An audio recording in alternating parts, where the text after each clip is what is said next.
Pak Aris adalah orang yang dikenal baik di kampungnya.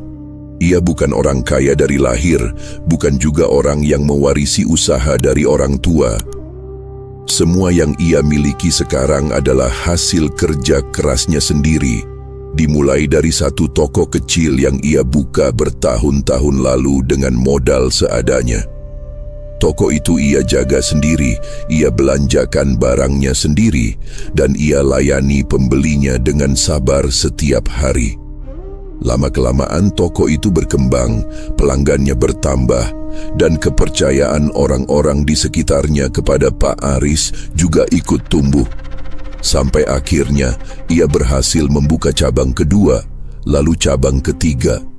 3 toko sembako yang semuanya berjalan lancar dan menghasilkan pendapatan yang cukup untuk menghidupi keluarganya dengan layak. Di rumah, Pak Aris hidup bersama istrinya, Bu Sari, dan beberapa orang anak. Bu Sari adalah perempuan yang tidak banyak bicara, tapi selalu ada di setiap tahap perjuangan suaminya. Ia yang menjaga toko ketika Pak Aris pergi kulakan, ia yang mencatat keuangan ketika mereka belum mampu menyewa orang, dan ia yang selalu mengingatkan Pak Aris untuk tidak terburu-buru dalam mengambil keputusan besar. Di antara semua anak mereka, Budi adalah yang paling dekat dengan Pak Aris. Budi anak sulung yang pendiam tapi perhatian, dan Pak Aris sering mengajaknya ikut ke toko sejak kecil sebagai cara untuk mengajarkan tanggung jawab. Kehidupan keluarga ini tidak mewah, tapi tidak kekurangan. Semua kebutuhan tercukupi, anak-anak bisa sekolah dengan baik, dan setiap akhir tahun mereka selalu bisa menyisihkan sebagian penghasilan untuk ditabung. Pak Aris merasa hidupnya sudah berada di jalur yang benar. Namun di balik rasa syukur itu, ada satu bagian dalam dirinya yang selalu ingin lebih.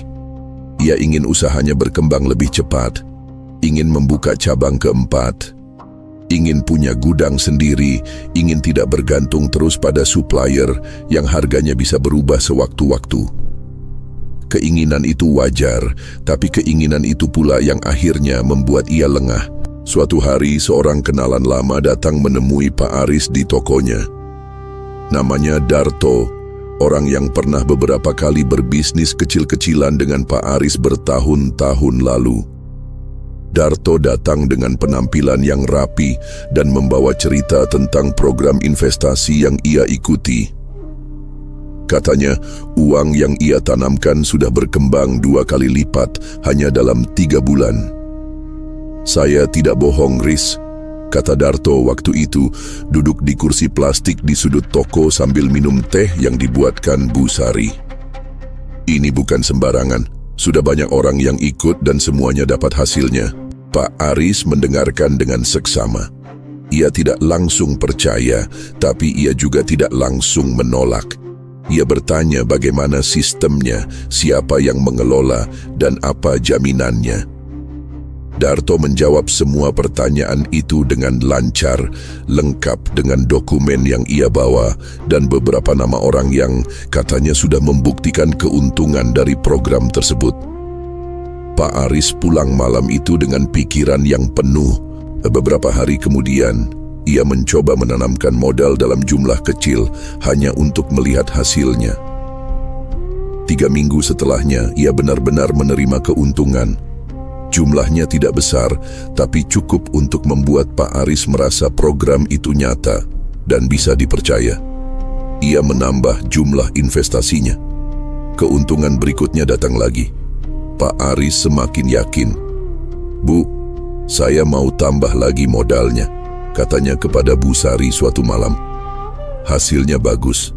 Kalau kita masukkan lebih banyak, keuntungannya juga lebih besar." Bu Sari menatap suaminya sebentar. "Sudah yakin betul, Pak? Jangan sampai tergesa-gesa." "Sudah saya cek, Bu. Darto juga tidak ada ruginya dari program ini."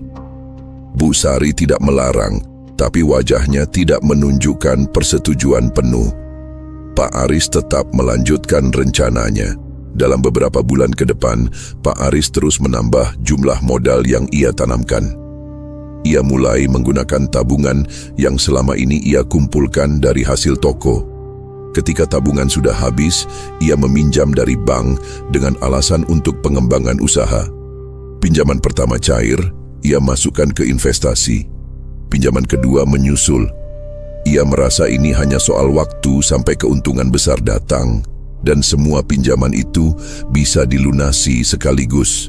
Namun sesuatu mulai terasa aneh ketika Pak Aris mencoba mencairkan sebagian keuntungannya.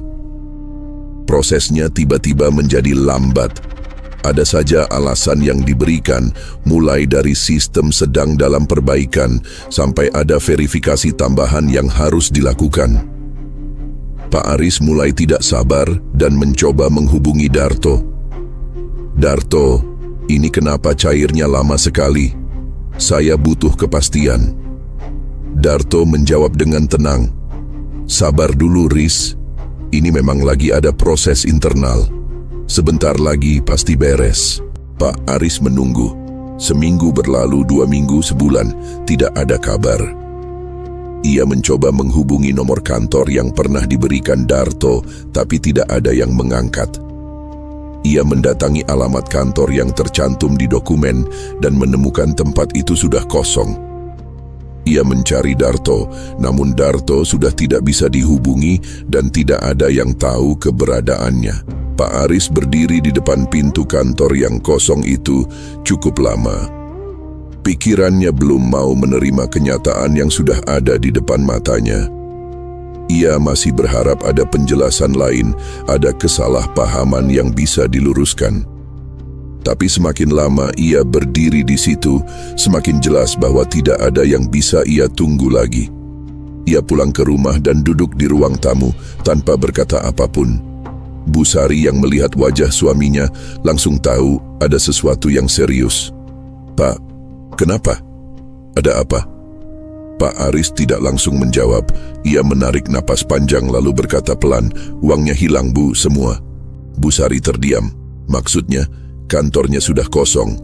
Orangnya tidak bisa dihubungi. Kita kena tipu." Keheningan yang jatuh di antara mereka setelah kalimat itu terasa sangat berat. Bu Sari duduk perlahan di kursi sebelahnya, tidak menangis, tidak berteriak. Ia hanya diam dengan wajah yang tidak bisa menyembunyikan betapa hancurnya perasaannya saat itu. Total kerugian yang Pak Aris hitung malam itu membuat kepalanya pusing. Semua tabungan habis. Dan yang jauh lebih berat, ia baru menyadari bahwa pinjaman-pinjaman yang ia ambil dari bank, yang selama ini ia pikir bisa dilunasi dari keuntungan investasi, sekarang menjadi tanggungan yang harus ia bayar sendiri. Total hutangnya mencapai 12 miliar rupiah, dengan cicilan 1,2 miliar setiap bulan. Angka itu terlalu besar untuk ia bayangkan bisa dilunasi dari penghasilan 3 toko sembako. Tapi angka itulah yang kini menjadi kenyataan hidupnya, dan ia tidak punya pilihan selain menghadapinya.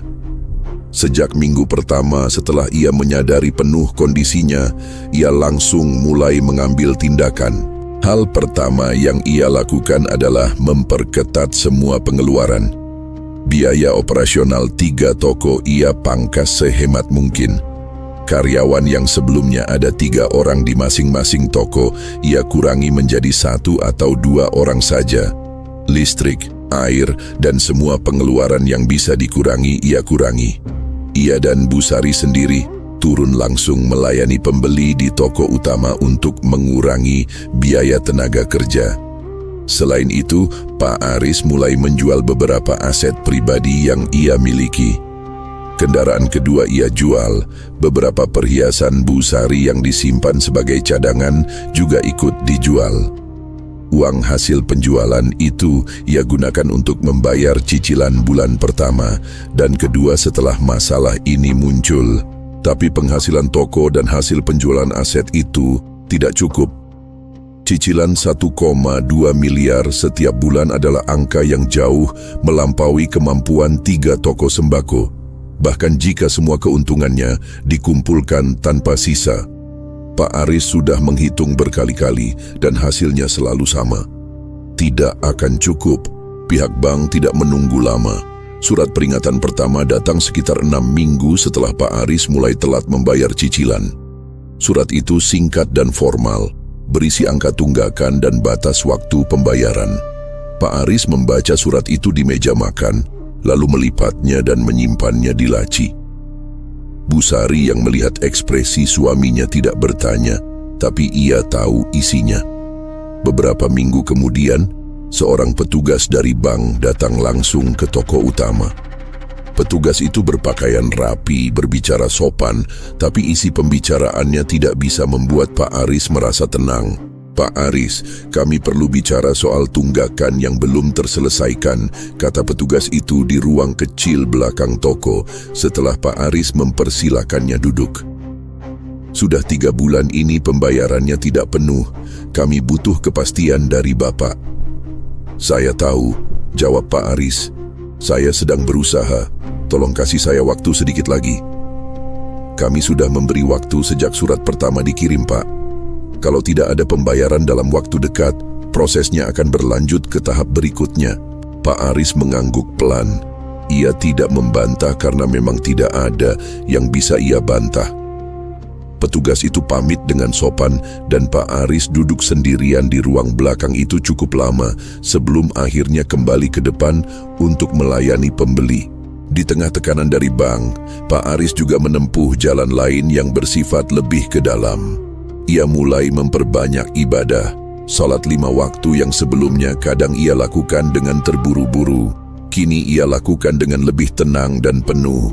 Ia tambah dengan salat malam, ia lakukan hampir setiap hari. Ia mulai berpuasa Senin dan Kamis secara rutin, dan beberapa kali ia berpuasa lebih dari itu.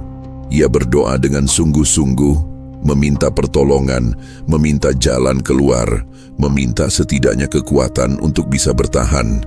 Bu Sari melihat semua itu dan diam-diam ikut mendoakan suaminya.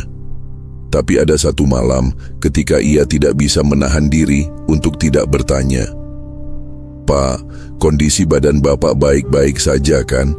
Bapak kelihatan capek sekali belakangan ini." "Saya baik, Bu. Cuma banyak pikiran. Kalau mau cerita, cerita saja. Tidak usah ditanggung sendiri." Pak Aris menatap istrinya sebentar, lalu menggeleng pelan. "Belum ada yang perlu diceritakan. Masih saya usahakan." Bu Sari tidak memaksa, ia hanya mengangguk dan kembali ke dapur. Tapi malam itu, ia salat lebih lama dari biasanya dan Pak Aris yang kebetulan lewat bisa melihat bahu istrinya bergetar pelan saat berdoa. Bulan-bulan berlalu dan tidak ada tanda-tanda keadaan membaik. Justru sebaliknya, karena terlalu banyak modal yang habis untuk membayar cicilan, stok barang di ketiga toko mulai menipis. Pak Aris tidak punya cukup uang untuk kulakan dalam jumlah yang normal. Ia terpaksa kulakan dalam jumlah kecil, yang artinya harga belinya lebih mahal dan keuntungannya lebih sedikit. Rak-rak di tokonya mulai terlihat jarang, dan pelanggan yang datang seringkali tidak menemukan barang yang mereka cari. Lambat tapi pasti, pelanggan mulai berpindah ke toko lain. Beberapa orang yang sudah bertahun-tahun belanja di toko Pak Aris mulai jarang datang, lalu berhenti sama sekali. Omzet turun dan penurunan omzet membuat stok makin sulit diisi, dan seterusnya berputar seperti itu tanpa ada titik berhenti. Suatu sore, seorang pelanggan lama, Pak Tarman, mampir ke toko dan tidak menemukan minyak goreng yang ia cari. "Aris, minyaknya habis?" "Iya, Pak Tarman, belum saya restok. Mungkin besok atau lusa ada." Pak Tarman mengangguk, tapi ada nada dalam suaranya yang membuat Pak Aris tidak enak. "Saya lihat tokomu sekarang agak sepi, Aris. Semoga cepat pulih." Pak Aris tersenyum tipis. "Iya, lagi ada masa sulit sedikit. Terima kasih doanya, Pak." Pak Tarman pergi, dan Pak Aris berdiri sebentar di depan rak yang memang terlihat lebih kosong dari biasanya. Ia tidak butuh orang lain untuk memberitahu keadaan tokonya. Ia bisa melihat sendiri. Beberapa minggu setelah itu, pihak bank datang lagi. Bukan lagi untuk mengirim surat atau berbicara baik-baik, tapi untuk mulai melakukan proses penyitaan. Kendaraan utama yang masih tersisa dibawa pergi. Beberapa perabotan rumah yang dijadikan jaminan ikut diambil. Rumah yang selama ini menjadi tempat tinggal keluarga Pak Aris mulai terasa berbeda. Ada bagian-bagian yang hilang, dan setiap bagian yang hilang itu meninggalkan ruang kosong yang tidak bisa diisi oleh apapun. Budi, anak sulung Pak Aris, melihat semua itu dengan diam. Ia sudah cukup besar untuk mengerti apa yang sedang terjadi, tapi tidak tahu harus berkata apa kepada ayahnya. Satu malam ia mendekati Pak Aris yang duduk sendirian di teras. "Pak, kita masih bisa bertahan kan?" Pak Aris tidak langsung menjawab. Ia menatap halaman depan rumahnya yang sudah gelap, lalu berkata, pelan, "Insya Allah, Bud." Budi mengangguk dan masuk kembali ke dalam rumah. Pak Aris tetap duduk di situ. Ada sesuatu yang terus berputar di dalam kepalanya, sebuah pertanyaan yang tidak punya jawaban jelas, yaitu sampai kapan ia bisa bertahan dengan cara-cara yang sudah ia coba selama ini. Beberapa hari setelah malam itu, Pak Aris menemui Mas Bayu. Mas Bayu adalah teman lama yang sudah ia kenal sejak sama-sama muda. Mereka tidak setiap hari bertemu, tapi hubungan mereka cukup dekat dan Pak Aris merasa bisa berbicara jujur kepada Mas Bayu tanpa takut diceritakan ke orang lain. Pak Aris datang ke rumah Mas Bayu di sore hari dan langsung menceritakan kondisinya dari awal sampai akhir. Hutang 12 miliar, cicilan yang tidak terbayar, aset yang disita, toko yang mulai tidak bisa jalan normal, semuanya ia ceritakan tanpa ada yang ia sembunyikan. Mas Bayu mendengarkan dengan serius. Ia tidak memotong, tidak memberikan komentar di tengah-tengah, dan hanya diam sampai Pak Aris selesai berbicara. "Jadi sekarang sudah tidak ada lagi yang bisa dijual?" tanya Mas Bayu akhirnya. "Hampir tidak ada, yang masih ada cuman rumah dan itu pun sudah jadi jaminan bank." Mas Bayu mengangguk pelan. Ia diam sebentar, seperti sedang mempertimbangkan sesuatu. Lalu ia berkata dengan nada yang lebih pelan dari sebelumnya, "Aris, saya pernah dengar tentang seorang kuncen tua di daerah Galunggung, Tasikmalaya. Namanya Mbak Jati." Pak Aris menatap Mas Bayu. "Kuncen?" "Iya, banyak yang pernah datang ke sana karena masalah besar. Bukan cuma masalah uang, macam-macam, dan katanya banyak yang terbantu." Mas Bayu berhenti sebentar sebelum melanjutkan. "Saya tidak tahu benar tidaknya. Saya cuma pernah dengar cerita dari orang yang pernah ke sana." Pak Aris tidak langsung merespons. Ia menyesap tehnya yang sudah mulai dingin, menatap meja sebentar, lalu bertanya, "Jauh?" "Lumayan, tapi bisa ditempuh sehari kalau berangkat pagi." Pak Aris terdiam lagi.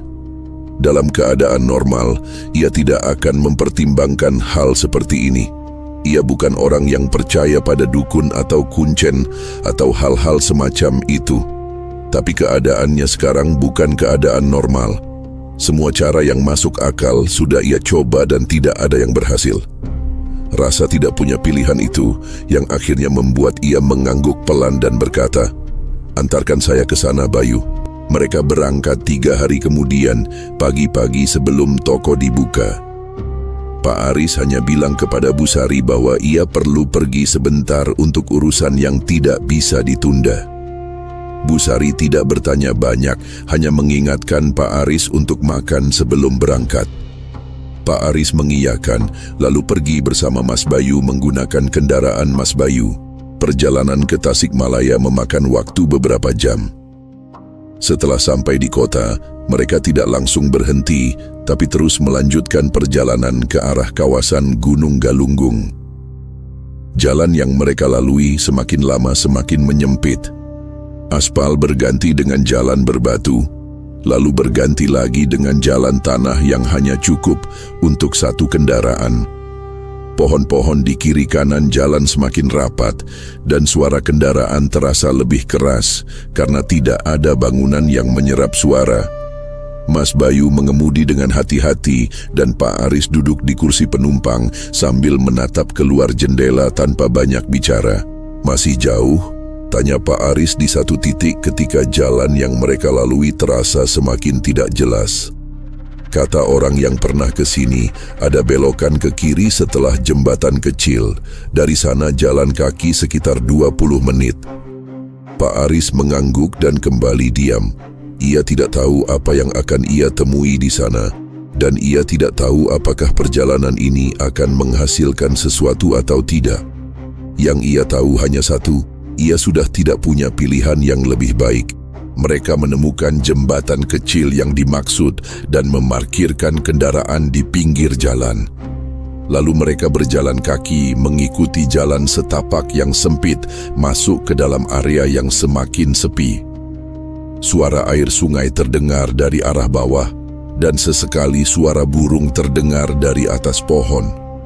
Setelah berjalan sekitar 20 menit, mereka sampai di depan sebuah bangunan kecil yang berdiri agak masuk ke dalam dari jalan setapak. Bangunan itu sederhana, berdinding papan dan beratap seng, tapi terlihat terawat.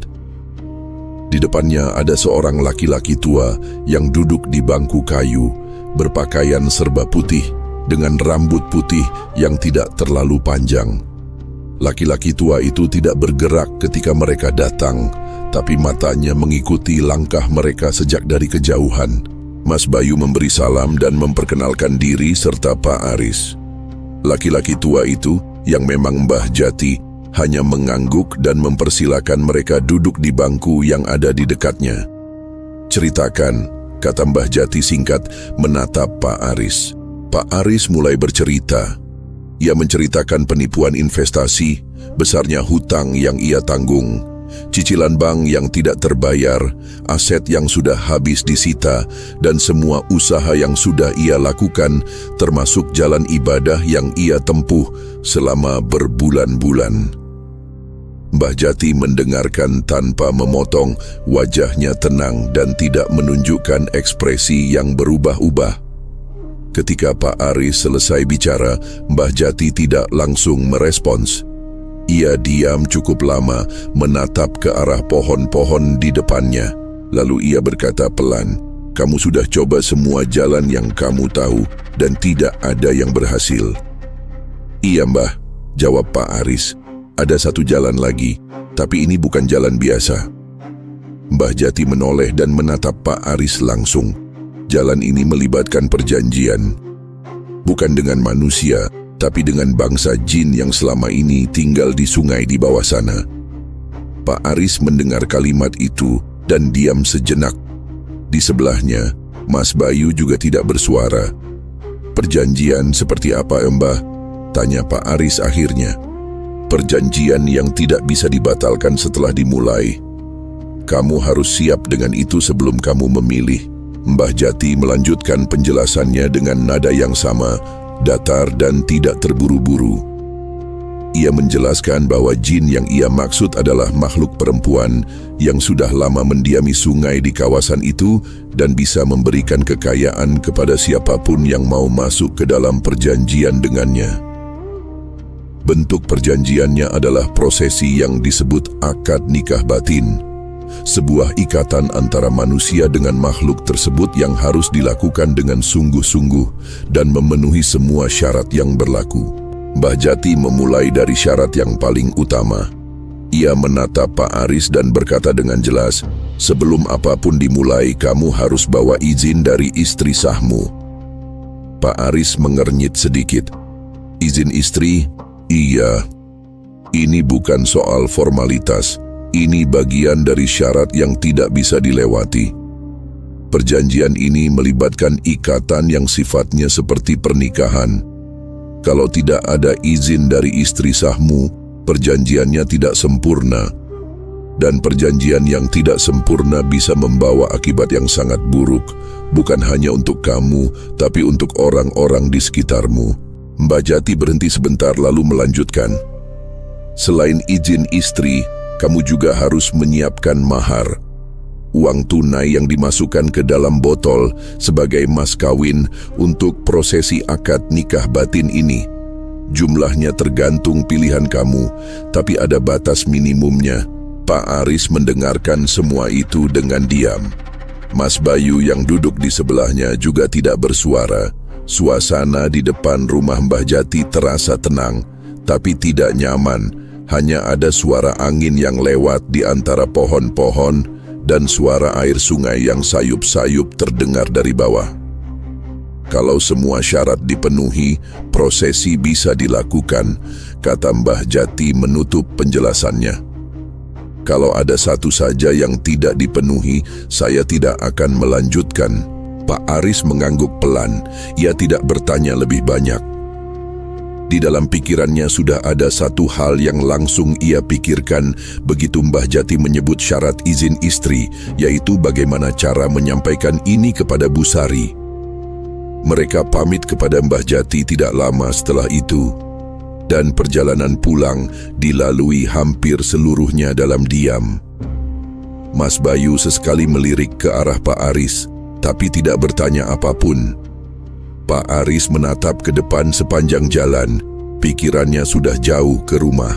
Malam itu, setelah anak-anak sudah masuk kamar dan rumah sudah sepi, Pak Aris meminta Bu Sari duduk bersamanya di ruang tengah. Bu Sari datang dengan ekspresi yang sudah sedikit waspada karena ia tahu wajah suaminya ketika ada sesuatu yang serius yang akan dibicarakan. Bu, saya mau cerita tentang perjalanan tadi, kata Pak Aris memulai. Kemana tadi sebenarnya? Ke Tasikmalaya, ke tempat seorang kuncen, namanya Mbah Jati. Bu Sari tidak langsung bereaksi, tapi ada perubahan kecil di wajahnya. Kuncen, iya. Pak Aris melanjutkan, ia ceritakan semua yang ia dengar dari Mbah Jati tentang cara yang ditawarkan, tentang prosesi akad nikah batin, tentang jin yang mendiami sungai di sana, dan tentang kemungkinan mendapatkan uang yang cukup untuk melunasi semua hutang. Ia bicara pelan dan tidak terburu-buru, berusaha menyampaikan semuanya dengan cara yang paling mudah diterima. Bu Sari mendengarkan sampai Pak Aris selesai. Lalu ia diam cukup lama sebelum berkata, Pak, kamu serius? Saya serius, Bu. Tidak. Bu Sari menggeleng.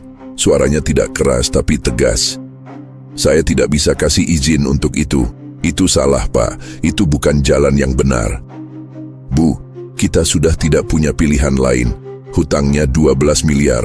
Toko sudah hampir tidak jalan. Rumah ini bisa disita kapan saja. Saya tahu kondisinya, Pak, tapi caranya bukan itu. Bu Sari menatap suaminya langsung. Kalau sampai kamu lakukan itu, saya tidak tahu apa yang akan terjadi dengan keluarga ini. Saya tidak mau, Pak. Tolong jangan lakukan itu. Pak Aris menahan napas. Ia ingin menjelaskan lebih banyak, ingin membuat Bu Sari mengerti seberapa terjepit kondisi mereka. Tapi Bu Sari tidak memberinya ruang untuk melanjutkan.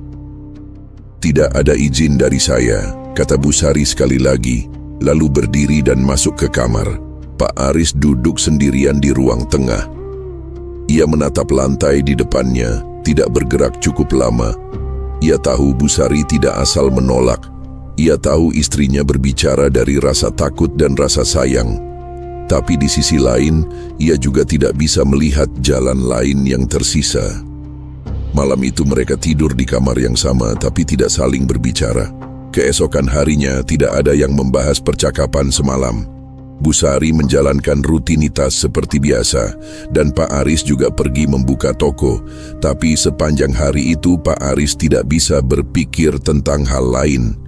Pikiran tentang Mbah Jati, tentang syarat yang disebutkan, dan tentang penolakan Bu Sari terus berputar di kepalanya tanpa berhenti. 2 hari berlalu, lalu 3 hari. Pak Aris mencoba sekali lagi berbicara kepada Bu Sari dengan pendekatan yang berbeda, lebih pelan, lebih panjang, mencoba menjelaskan bahwa ini hanya satu-satunya jalan yang tersisa. Bu Sari mendengarkan, tapi jawabannya tetap sama, tidak ada izin. Pertengkaran kecil yang terjadi malam itu lebih keras dari malam sebelumnya. Bu Sari menangis bukan karena lemah, tapi karena marah dan takut dalam waktu yang bersamaan. Pak Aris menaikkan suaranya lebih dari yang ia rencanakan. Budi yang mendengar dari kamarnya tidak keluar, tapi ia tahu sesuatu sedang terjadi antara ayah dan ibunya. "Kamu tidak mau mengerti kondisi kita, Bu," kata Pak Aris di satu titik. "Saya mengerti kondisi kita, Pak. Justru karena saya mengerti, saya tidak mau kamu lakukan itu." Air mata Bu Sari turun, tapi suaranya tidak bergetar. "Kalau sampai terjadi sesuatu karena itu, kita tidak akan bisa kembali, Pak." Pak Aris tidak menjawab. Ia keluar dari kamar dan duduk di teras sampai larut malam. Keesokan paginya, Pak Aris menghubungi Mas Bayu dan meminta diantarkan kembali ke Galunggung. Mas Bayu tidak bertanya apakah Bu Sari sudah memberi izin dan Pak Aris tidak menceritakannya. Mereka berangkat di pagi hari dan sampai di tempat Mbah Jati menjelang siang. Mbah Jati menyambut mereka dengan tenang seperti sebelumnya. Sebelum Pak Aris duduk pun, Mbah Jati sudah bertanya, "Istrimu sudah kasih izin?" Pak Aris duduk, menarik napas satu kali, lalu menjawab, "Sudah, Mbah." Mbah Jati menatapnya sebentar, lalu mengangguk. "Bagus, kalau begitu kita bisa mulai bicara soal persiapan." Pak Aris tidak merasakan apapun yang istimewa ketika mengucapkan kata-kata itu. Tidak ada rasa bersalah yang tiba-tiba muncul, tidak ada sesuatu yang berubah di suasana sekitar. Semuanya terasa biasa saja. Mbah Jati mulai menjelaskan tentang mahar, tentang botol yang harus disiapkan, tentang uang tunai yang harus dimasukkan ke dalamnya. Pak Aris mendengarkan dan mencatat semua yang perlu ia siapkan.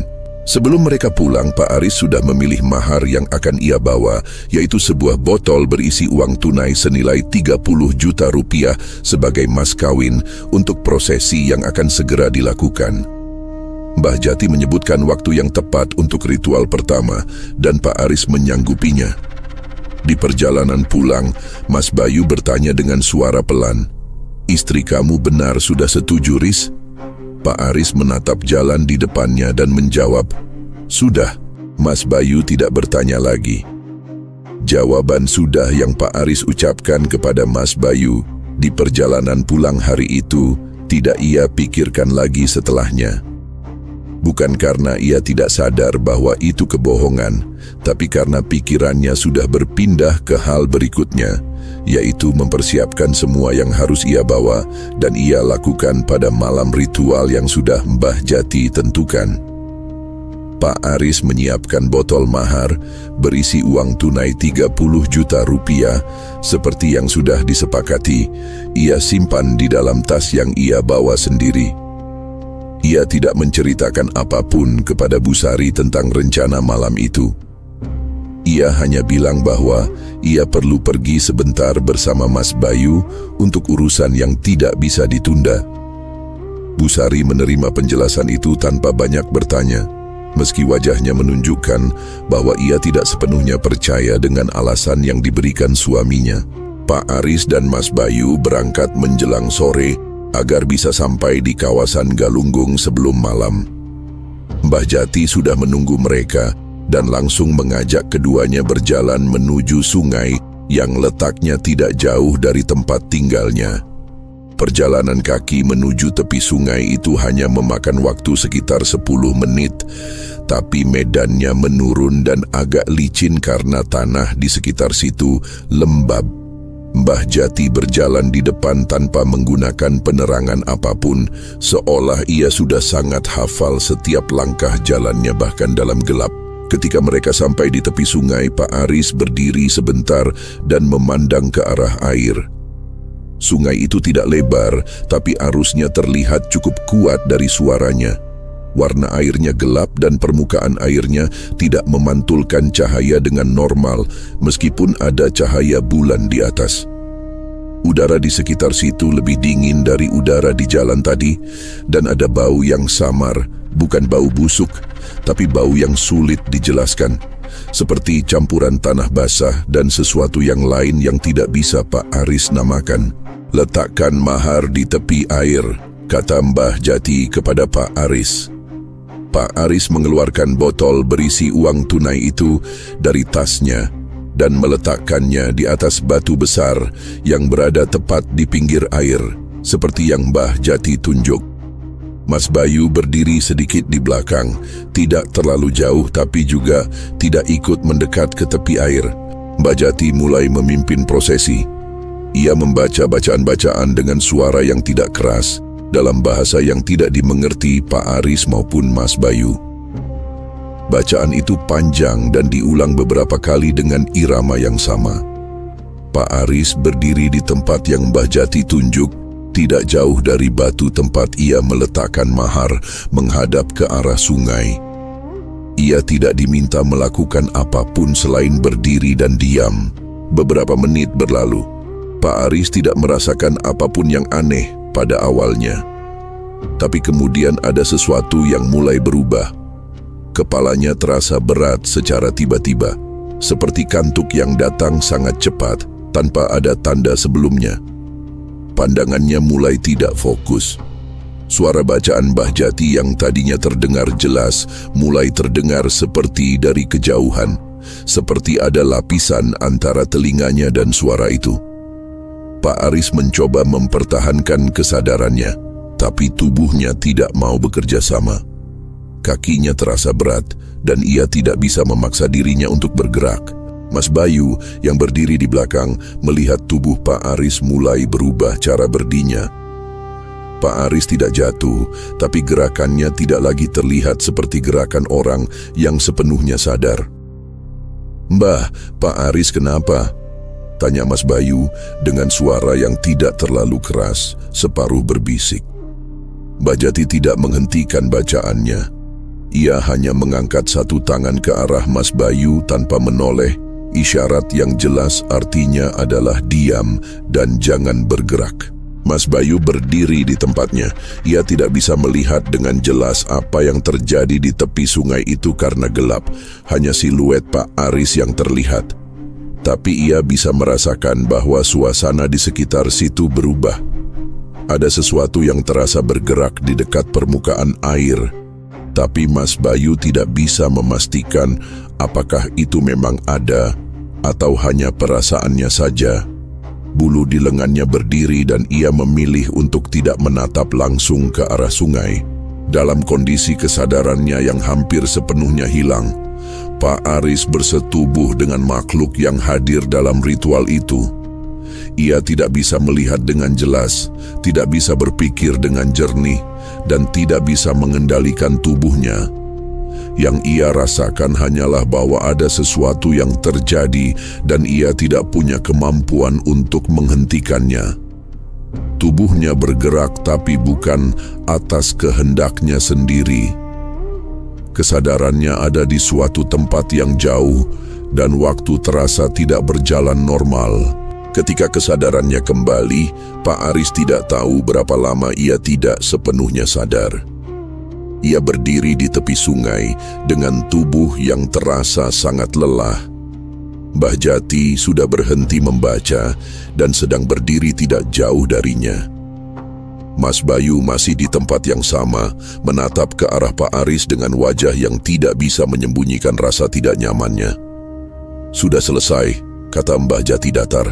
Pak Aris tidak langsung menjawab. Ia melihat ke sekelilingnya dan matanya berhenti pada sesuatu yang berada di tepi sungai, tidak jauh dari batu tempat ia meletakkan mahar tadi. Sebuah koper besar berwarna gelap tergeletak di atas kerikil basah di pinggir air. Pak Aris melangkah mendekatinya dan membuka kunci koper itu. Isinya membuat napasnya berhenti sejenak. Uang tunai dalam jumlah yang sangat besar tersusun rapi di dalam koper itu. 3 miliar rupiah. "Itu milikmu," kata Mbah Jati dari belakangnya. Pak Aris menutup koper itu kembali dan mengangkatnya. Beratnya sesuai dengan isinya. Mas Bayu yang mendekat dan melihat isi koper itu sebentar, tidak berkata apapun, tapi wajahnya berubah. Mereka kembali ke tempat Mbah Jati malam itu dan bermalam di sana. Keesokan paginya Pak Aris langsung pergi ke bank dan menyetorkan seluruh uang dalam koper itu. Ia duduk di kursi nasabah dengan koper di sebelah kakinya, menunggu proses pengecekan yang dilakukan oleh petugas bank. Prosesnya memakan waktu cukup lama. Petugas itu mengangguk dan kembali memproses setoran tersebut. Pak Aris duduk sambil menatap meja di depannya. 3 miliar rupiah masuk ke rekeningnya hari itu, dan cicilan bank yang sudah menumpuk sebagian bisa langsung ia bayar. Sisanya masih besar, masih ada sekitar 9 miliar lebih yang harus dilunasi. Tapi untuk pertama kalinya dalam berbulan-bulan, angka di rekeningnya bergerak ke arah yang benar. Di perjalanan pulang dari bank, Mas Bayu yang mengemudi bertanya dengan suara yang agak ragu, "Kamu baik-baik saja, Riz? Semalam kamu kelihatan tidak seperti biasanya." "Saya baik," jawab Pak Aris singkat. "Kamu ingat semalam?" Pak Aris diam sebentar, tidak terlalu jelas. Mas Bayu tidak melanjutkan pertanyaannya. Ia menatap jalan dan mengemudi tanpa bicara lagi. Pak Aris juga tidak menambahkan apapun, tapi di dalam pikirannya sudah ada satu keputusan yang ia buat tanpa perlu banyak pertimbangan, yaitu bahwa ia akan kembali dan menjalani ritual berikutnya. 9 miliar lebih bukan angka yang bisa ia biarkan begitu saja. Dan cara yang baru saja ia jalani, meskipun ia tidak bisa mengingat dengan jelas apa yang terjadi semalam, sudah terbukti menghasilkan sesuatu yang nyata. Ia menghubungi Mbah Jati beberapa hari setelah ritual pertama dan mengatakan bahwa ia siap untuk melanjutkan ke prosesi berikutnya. Mbah Jati memberikan arahan bahwa ritual kedua tidak perlu dilakukan di sungai. Kali ini bisa dilakukan di dalam kamar rumah Pak Aris sendiri, dan Mbah Jati akan memberitahu caranya. Pak Aris menyiapkan kamarnya sesuai petunjuk yang Mbah Jati berikan melalui pembicaraan langsung ketika ia datang sebentar ke Galunggung untuk mengambil arahan. Bu Sari tidak tahu apa yang sedang disiapkan suaminya di kamar mereka. Pak Aris mengunci kamar itu dari dalam dan melakukan semua persiapan sendirian. Ia memindahkan beberapa perabotan sesuai petunjuk, membersihkan lantai di bagian tengah kamar, dan menyiapkan semua yang diminta Mbah Jati. Malam itu Pak Aris meminta Bu Sari tidur di kamar anak-anak dengan alasan bahwa ia tidak enak badan dan tidak mau mengganggu istirahat istrinya. Bu Sari menurut tanpa banyak bertanya, meski ia melirik ke arah kamar mereka sebentar sebelum berjalan ke kamar sebelah. Ritual dimulai setelah tengah malam ketika rumah sudah benar-benar sepi. Pak Aris mengikuti semua petunjuk yang sudah Mbah Jati ajarkan. Prosesnya berjalan seperti ritual pertama. Kesadarannya mulai memudar tidak lama setelah ia memulai bacaan yang diajarkan Mbah Jati. Dan seperti sebelumnya, ia tidak bisa sepenuhnya mengendalikan dirinya. Di dalam kamarnya sendiri, di atas lantai yang sudah ia bersihkan, Pak Aris bersetubuh dengan makhluk yang sama seperti di tepi sungai. Kali ini ia sedikit lebih bisa merasakan kehadiran makhluk itu dibanding malam pertama.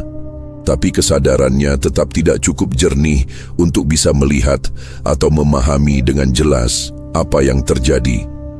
Tubuhnya bergerak dan seperti malam pertama, ia tidak punya kendali penuh atas dirinya sendiri. Ketika pagi datang dan Pak Aris membuka pintu kamarnya, ia menemukan sebuah tas besar di sudut kamar yang tidak ada sebelum ia tidur. Di dalamnya ada uang tunai sebesar 2,5 miliar rupiah. Pak Aris memeriksa isi tas itu dengan teliti, menghitung, memastikan. Semuanya ada dan nyata seperti sebelumnya. Namun di pagi yang sama, Bu Sari tidak bangun seperti biasanya. Budi yang pertama menyadarinya dan mengetuk pintu kamar tempat ibunya tidur. Ketika tidak ada jawaban, ia membuka pintu dan mendapati ibunya masih berbaring dengan wajah yang terlihat pucat. Budi memanggil ayahnya. Pak Aris masuk ke kamar itu dan mendekati istrinya. Bu Sari sadar tapi terlihat sangat lemah. Ia mencoba duduk tapi tidak kuat. "Bu, kenapa? Dari semalam sudah tidak enak badan?" tanya Pak Aris. Bu Sari menggeleng pelan. "Tidak tahu, tiba-tiba saja badannya lemas sekali." "Demam?" "Tidak sepertinya, cuman lemas dan pusing." Pak Aris memegang dahi istrinya. Tidak ada panas. Ia meminta Budi mengambilkan air minum dan mencoba membantu Bu Sari duduk bersandar di dinding. Bu Sari minum sedikit lalu berbaring lagi. Pak Aris melihat wajah istrinya dan ada sesuatu yang ia rasakan tapi tidak bisa ia namakan. Perasaan bahwa kondisi Bu Sari pagi itu bukan sakit biasa. Tapi ia tidak mengatakannya kepada siapapun. Hari-hari berikutnya kondisi Bu Sari tidak membaik. Justru sebaliknya, dalam waktu yang sangat singkat, tubuh Bu Sari mulai berubah secara kasat mata. Tubuhnya yang sebelumnya sehat dan berisi mulai menyusut. Nafsu makannya hampir tidak ada, dan setiap kali mencoba makan, ia tidak bisa menghabiskan lebih dari beberapa sendok.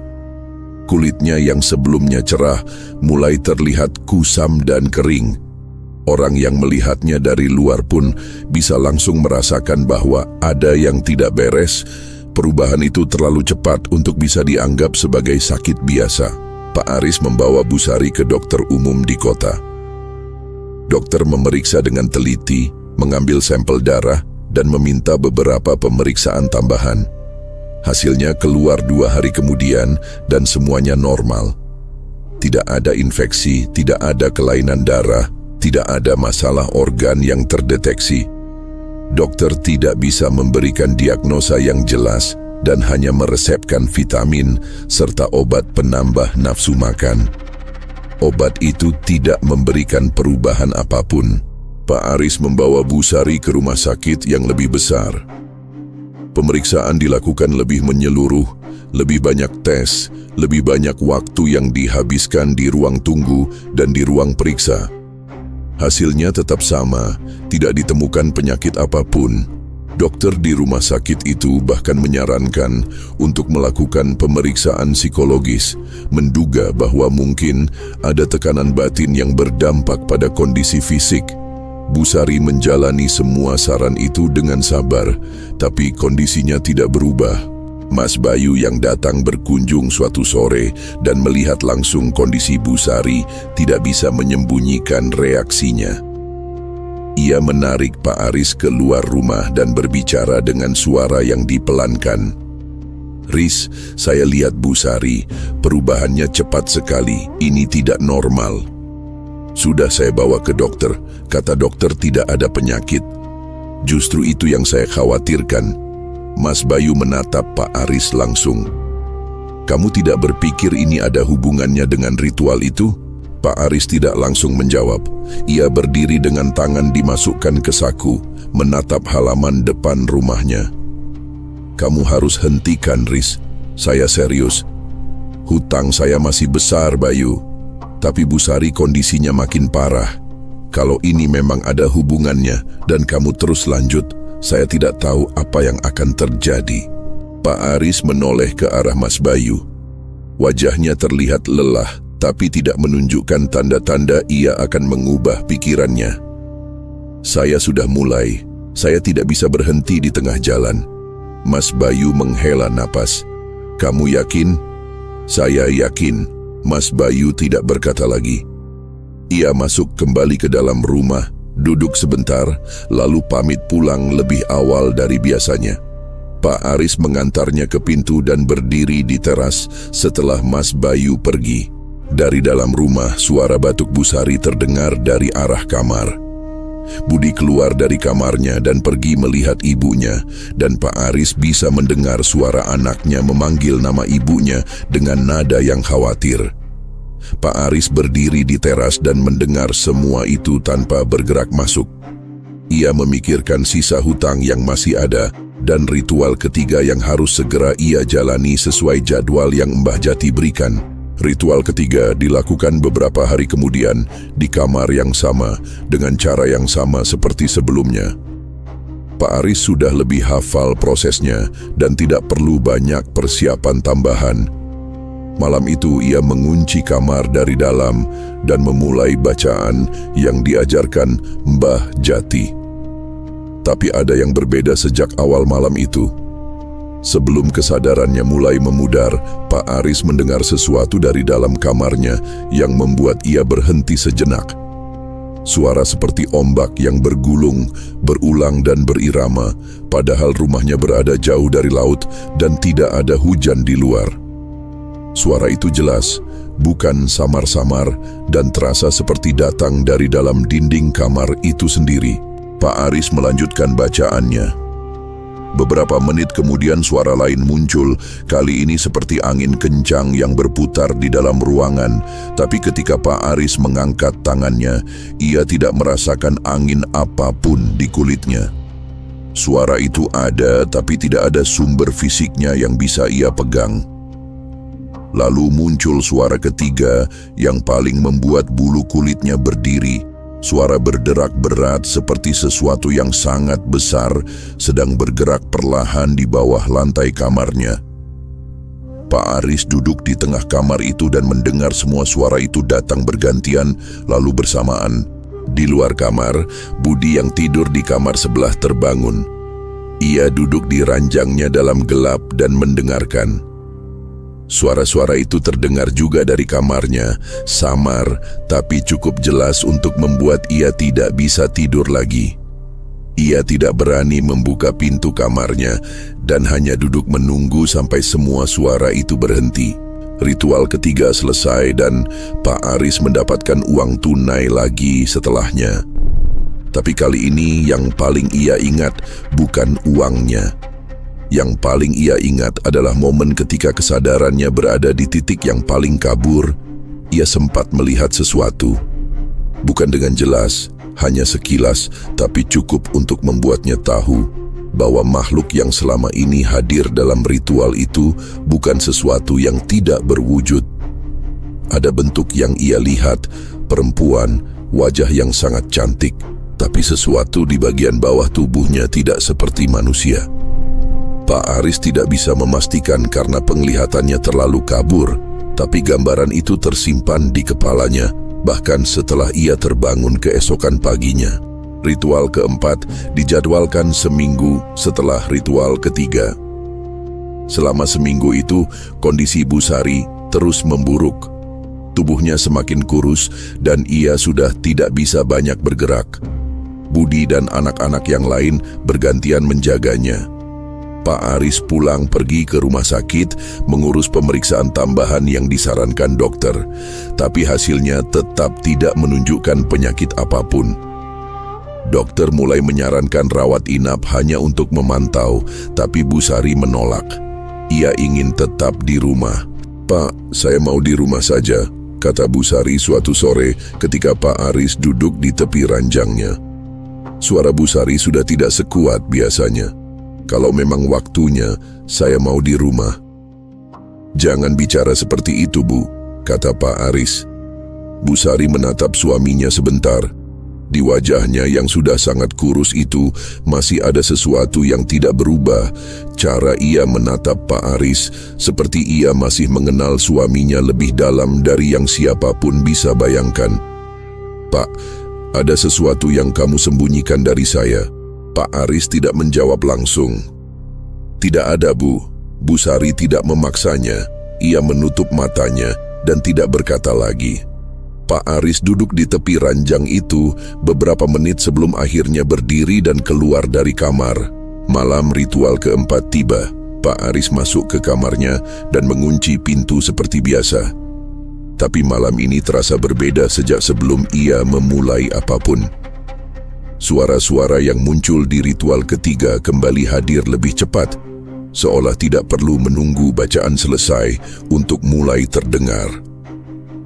Suara ombak, Suara angin di dalam ruangan, suara berderak dari bawah lantai, semuanya datang hampir bersamaan dan lebih keras dari sebelumnya. Pak Aris duduk di tengah kamar dan memulai bacaannya. Yang membedakan malam ini dari 3 ritual sebelumnya adalah bahwa kesadarannya tidak sepenuhnya pergi. Ia masih bisa berpikir, masih bisa melihat, dan masih bisa merasakan apa yang terjadi di sekelilingnya. Pak Aris tidak tahu apakah ini disengaja oleh makhluk itu atau terjadi begitu saja. Tapi ia sadar penuh ketika sosok itu akhirnya menampakkan dirinya secara lengkap di depannya. Wajahnya perempuan, cantik dengan cara yang tidak bisa ia bandingkan dengan perempuan manapun yang pernah ia lihat.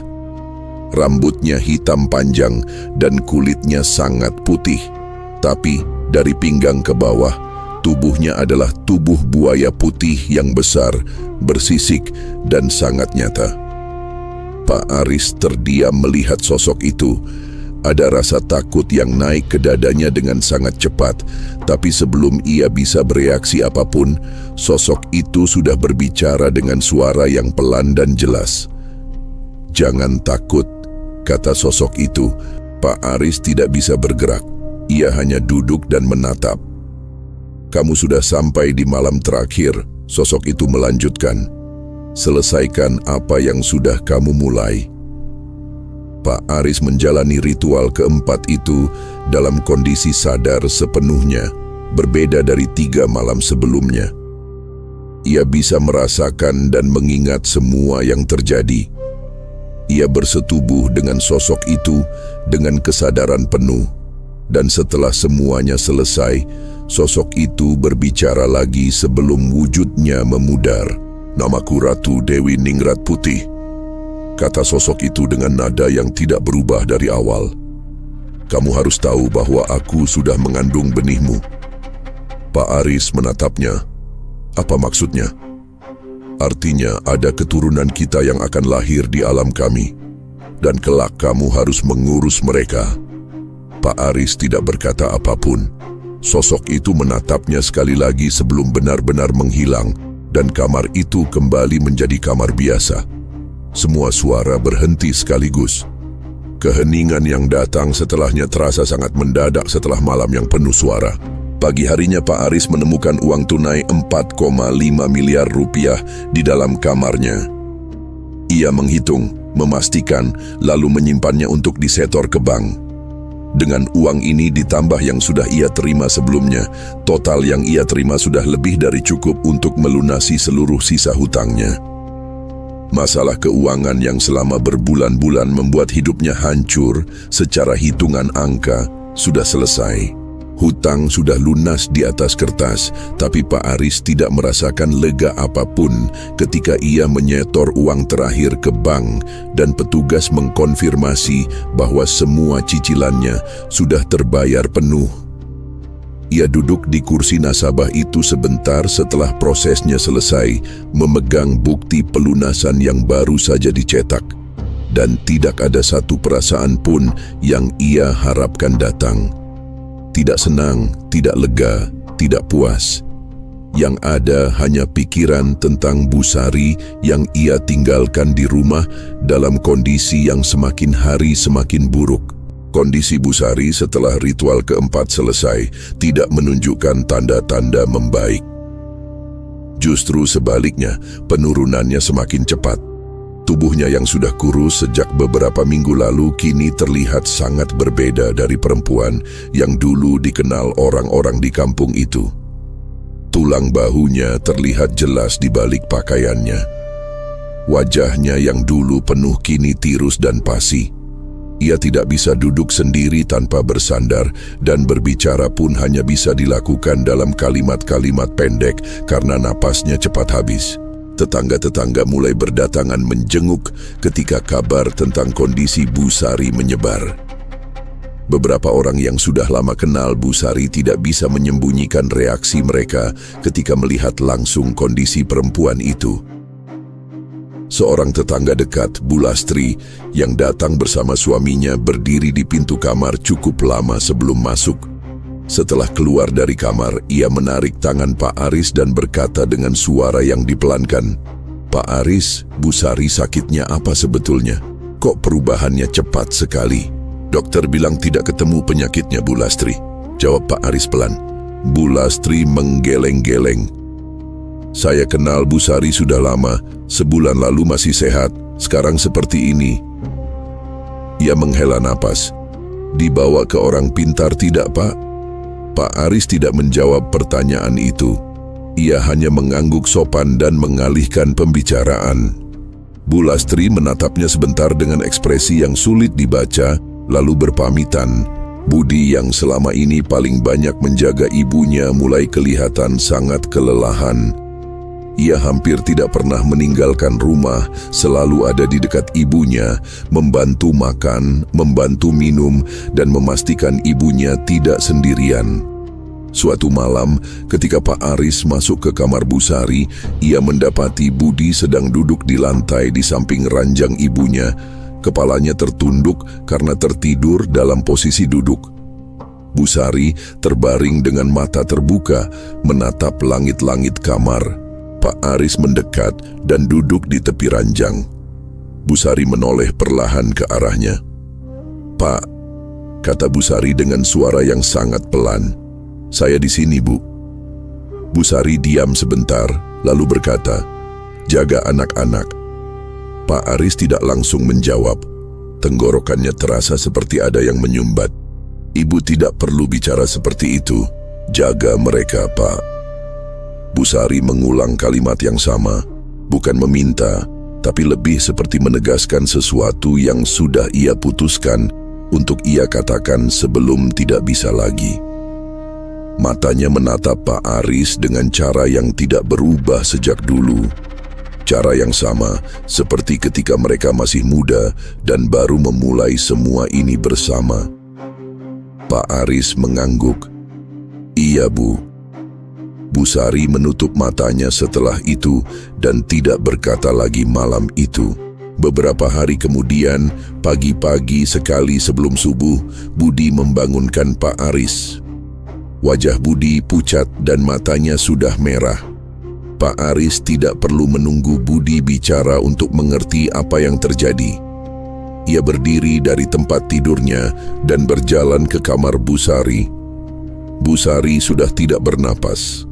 Tubuhnya terlihat jauh lebih tenang dari hari-hari sebelumnya, dan wajahnya tidak menunjukkan rasa sakit. Pemakaman Bu Sari dilakukan hari itu juga sesuai syariat, sederhana, dan tidak terlalu ramai karena Pak Aris memang tidak memberitahu banyak orang. Beberapa tetangga terdekat dan anggota keluarga hadir. Budi menangis sepanjang prosesi, dan anak-anak yang lain pun tidak bisa menahan air mata mereka. Pak Aris berdiri di tepi liang kubur dengan wajah yang datar. Ia tidak menangis. Beberapa orang yang memperhatikan menganggap itu karena Pak Aris mencoba terlihat kuat di depan anak-anaknya. Tapi Mas Bayu yang berdiri tidak jauh dari Pak Aris melihat sesuatu yang berbeda di wajah temannya itu. Bukan ekspresi orang yang menahan tangis, tapi ekspresi orang yang pikirannya sedang berada di tempat lain. Setelah semua tamu pulang dan anak-anak masuk ke dalam rumah, Pak Aris duduk sendirian di teras.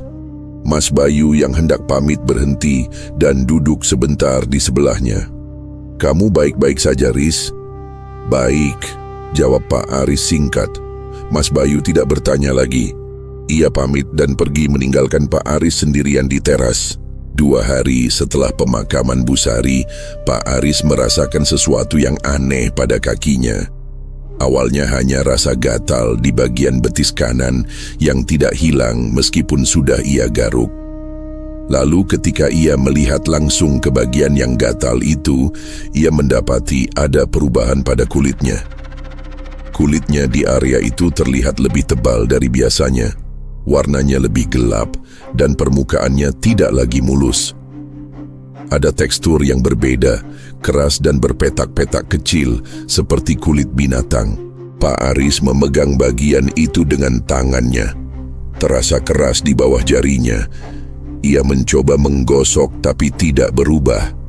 Ia berdiri dan pergi ke cermin di kamar mandi, melihat lebih jelas. Tidak ada keraguan tentang apa yang ia lihat. Kulit di betis kanannya sudah berubah menjadi bersisik seperti kulit buaya. Pak Aris duduk di tepi bak mandi dan menatap kakinya cukup lama. Pikirannya langsung pergi ke satu tempat, yaitu Mbah Jati. Keesokan paginya ia pergi ke Galunggung sendirian, tidak membawa Mas Bayu. Ia mengemudi sendiri dengan pikiran yang terus berputar sepanjang perjalanan. Ketika ia sampai di tempat tinggal Mbah Jati, kuncen tua itu sudah duduk di depan seperti biasa, seolah sudah tahu ada tamu yang akan datang. Pak Aris duduk di depannya dan langsung menunjukkan kakinya tanpa basa-basi. "Mbah, ini kenapa?" Mbah Jati melihat kaki Pak Aris sebentar, lalu menatap wajahnya. Ekspresinya serius, tidak ada unsur terkejut di sana.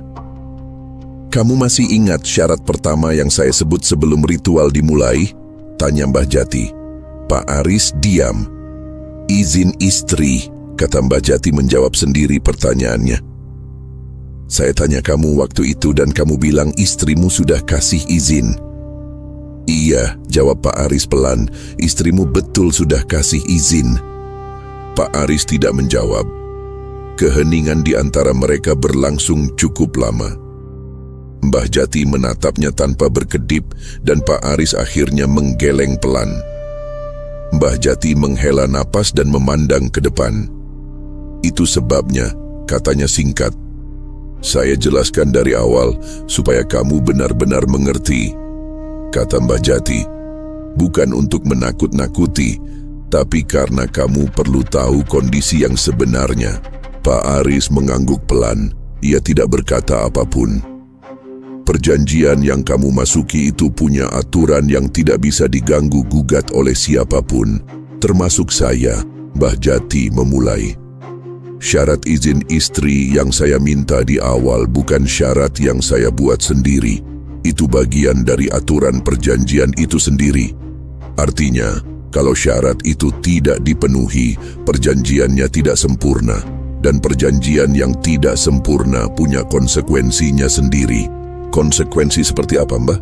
tanya Pak Aris meskipun ia sudah setengah tahu jawabannya. "Ratu Dewi Ningrat Putih sudah mengandung benihmu. Itu kenyataan yang tidak bisa diubah. Keturunan yang akan lahir di alam mereka butuh sesuatu dari alam manusia untuk bisa diurus dengan benar di sana.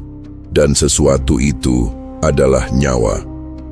Mbah Jati berhenti sebentar sebelum melanjutkan.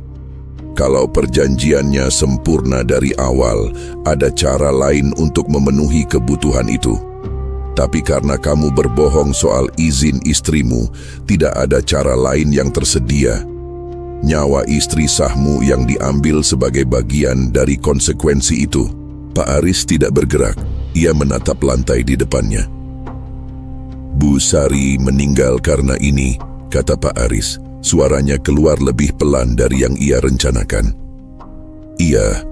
Keheningan berlangsung cukup lama setelah itu. Pak Aris duduk dengan posisi yang tidak berubah, tangan di atas lututnya, mata menatap ke bawah.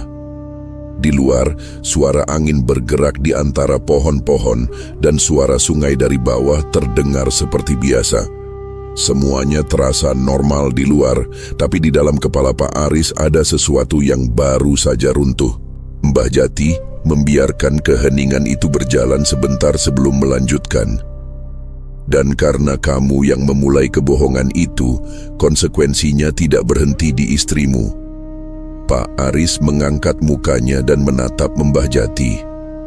"Nyawamu juga akan diambil," kata Mbah Jati langsung. "Itu bagian dari perjanjian yang tidak sempurna itu. Tidak ada cara untuk menghindarinya." Pak Aris menatap Mbah Jati cukup lama setelah kalimat itu.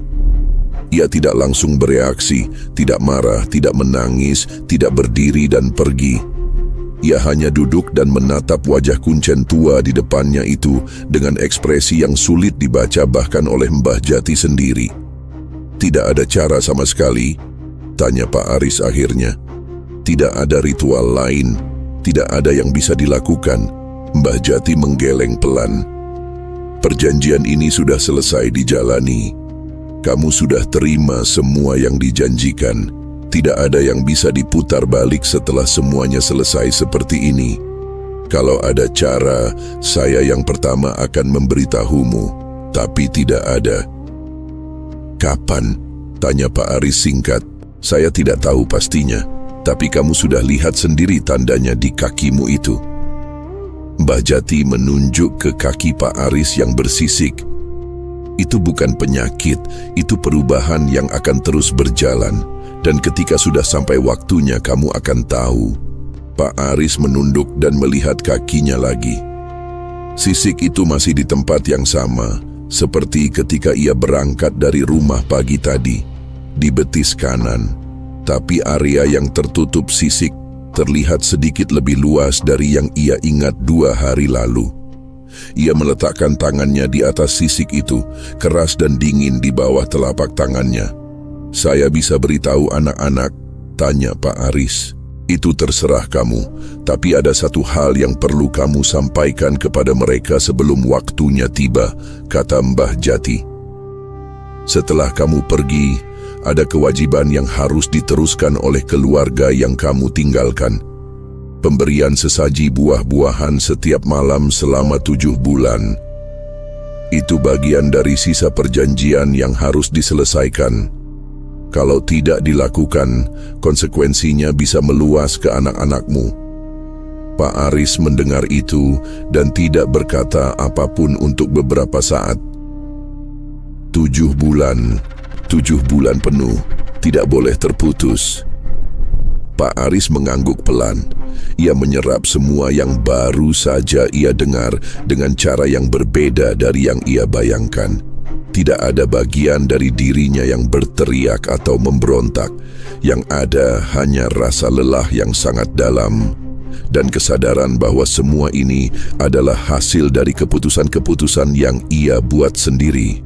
Satu persatu, sejak pertama kali ia mengangguk di depan Mbah Jati dan memilih untuk melanjutkan. Ia pamit kepada Mbah Jati tidak lama setelah itu. Mbah Jati tidak menahannya dan tidak menambahkan apapun lagi. Pak Aris berjalan kembali ke kendaraannya sendirian, melewati jalan setapak yang sama seperti kunjungan-kunjungan sebelumnya, dan mengemudi pulang ke rumah. Perjalanan pulang terasa sangat panjang meskipun jaraknya sama dengan perjalanan pergi. Pak Aris mengemudi tanpa menyalakan radio dalam keheningan yang ia biarkan mengisi seluruh ruangan di dalam mobilnya. Ia tidak menangis sepanjang perjalanan itu. Ia tidak marah. Ia hanya mengemudi dan sesekali merasakan kakinya yang bersisik itu bergesekan dengan kain celananya, mengingatkan bahwa apa yang Mbah Jati katakan bukan mimpi dan bukan ancaman kosong. Ketika ia tiba di rumah, sore sudah hampir gelap. Budi ada di dapur sedang menyiapkan makan malam. Anak-anak yang lain belum pulang. Pak Aris masuk ke rumah, melepas sandal di depan pintu, dan berjalan ke kamarnya tanpa mampir ke dapur. Ia menutup pintu kamarnya dan duduk di tepi ranjang. Di rumah yang sama tempat Bu Sari pernah berbaring sakit, tempat ritual-ritual itu pernah dilakukan, tempat Budi pernah duduk di lantai menjaga ibunya, Pak Aris duduk sendirian dengan satu beban yang tidak bisa ia bagi kepada siapapun.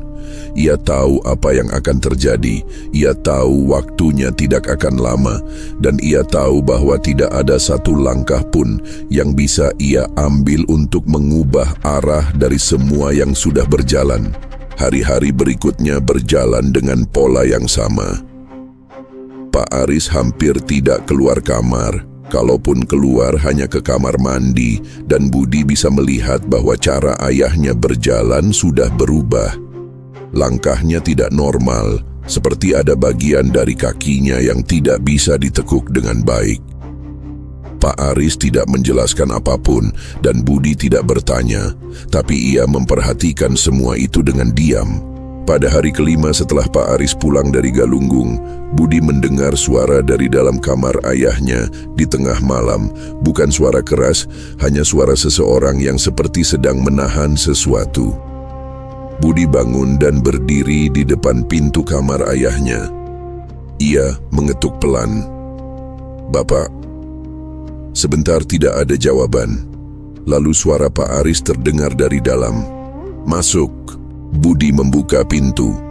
Kamar itu hanya diterangi lampu kecil di sudut. Pak Aris duduk di tepi ranjang dengan kedua kakinya terlihat jelas di bawah cahaya lampu itu. Budi berdiri di pintu dan matanya langsung ke kaki ayahnya.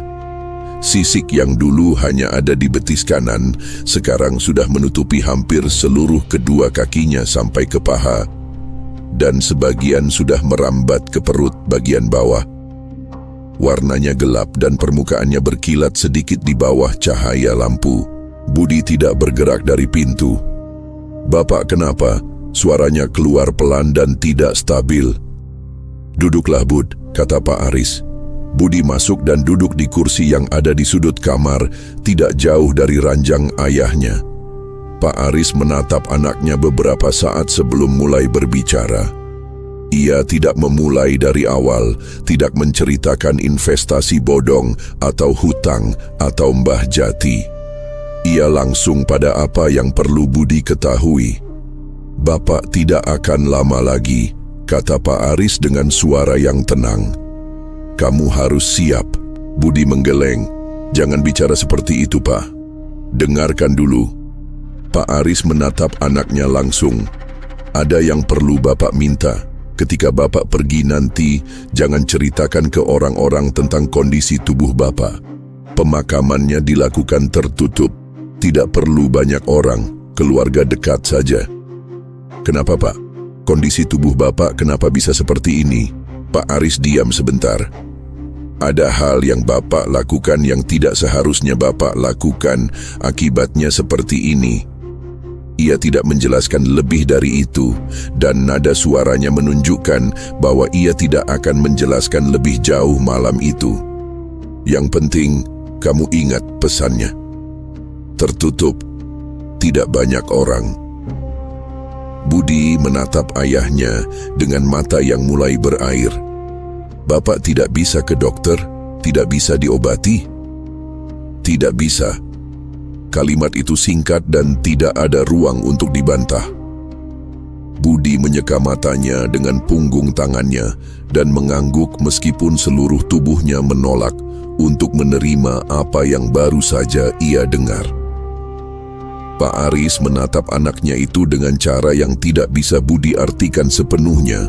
Campuran antara sesuatu yang menyerupai penyesalan dan sesuatu yang menyerupai rasa lelah yang sudah sangat dalam. "Pergi tidur," kata Pak Aris akhirnya. "Besok masih ada hari." Budi keluar dari kamar itu dengan pintu ia tutup perlahan di belakangnya. Ia berdiri sebentar di luar pintu dalam gelap, mendengarkan tidak ada suara dari dalam. Lalu ia berjalan kembali ke kamarnya dan berbaring tanpa bisa memejamkan mata sampai subuh. 2 minggu berlalu setelah percakapan malam itu. Kondisi Pak Aris terus memburuk dengan cepat. Perubahan pada kulitnya sudah meluas ke bagian pinggang dan punggung bawah. Ia tidak lagi bisa berjalan sendiri ke kamar mandi dan harus dibantu Budi. Makannya hampir tidak ada.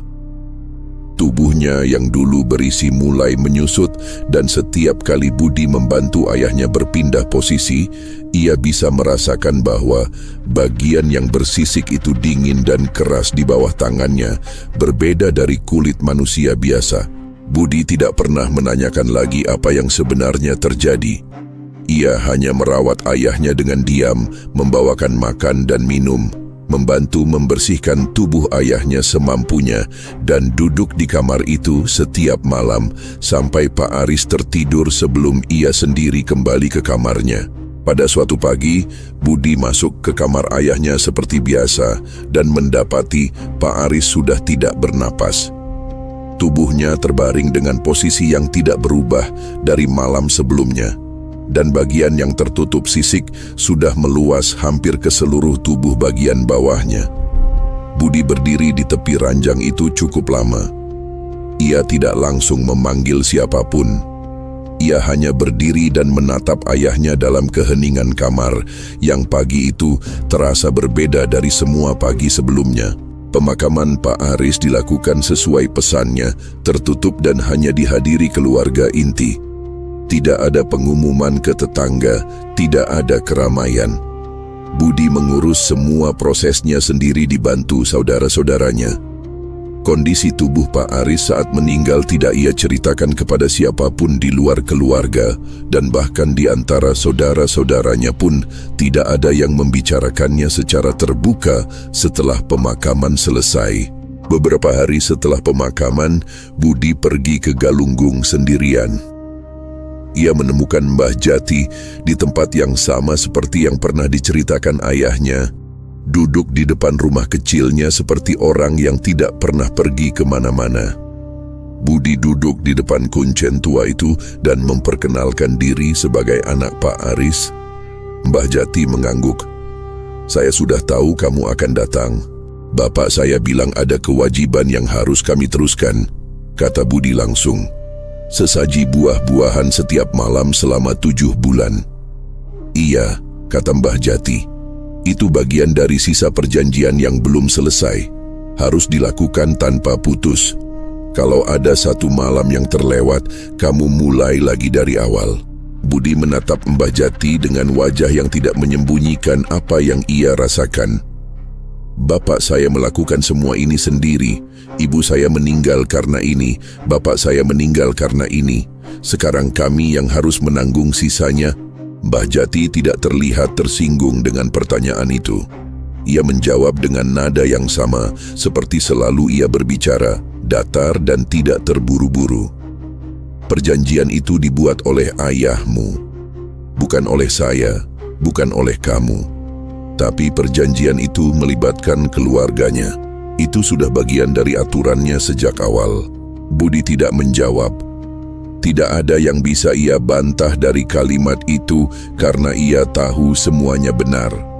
Ayahnya yang memilih, ayahnya yang memulai, dan ayahnya yang membawa semua ini masuk ke dalam kehidupan keluarga mereka tanpa memberi mereka pilihan apapun.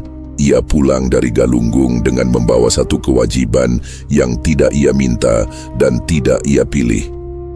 Malam pertama sesaji ia letakkan di sudut kamar yang dulu menjadi tempat ritual ayahnya. Sebuah piring berisi buah-buahan yang ia siapkan sendiri sebelum tidur. Ia tidak tahu persis kepada siapa sesaji itu ditujukan dan ia tidak mau tahu lebih dari yang sudah ia ketahui. Yang ia tahu hanya bahwa ini harus ia lakukan setiap malam selama 7 bulan penuh. Dan bahwa ini adalah warisan satu-satunya yang ayahnya tinggalkan selain hutang yang sudah lunas dan 2 makam yang berdampingan di pemakaman kampung mereka. Budi meletakkan piring itu, berdiri sebentar, lalu mematikan lampu kamar itu dan menutup pintunya dari luar. 6 bulan 29 malam lagi yang harus ia jalani. Ia berjalan kembali ke kamarnya sendiri dalam kegelapan lorong rumah yang kini terasa lebih sepi dari sebelumnya. Dan tidak ada satu suara pun yang terdengar dari seluruh penjuru rumah itu malam itu kecuali suara langkah kakinya sendiri. Cerita pun berakhir. Terima kasih buat teman-teman yang udah menyimak cerita ini sampai akhir. Buat teman-teman yang baru bergabung, jangan lupa untuk subscribe dan aktifkan lonceng notifikasinya. Nantikan cerita horor terbaru dari Asal Horor. Saya Lukman mohon pamit undur diri. Wassalamualaikum warahmatullahi wabarakatuh.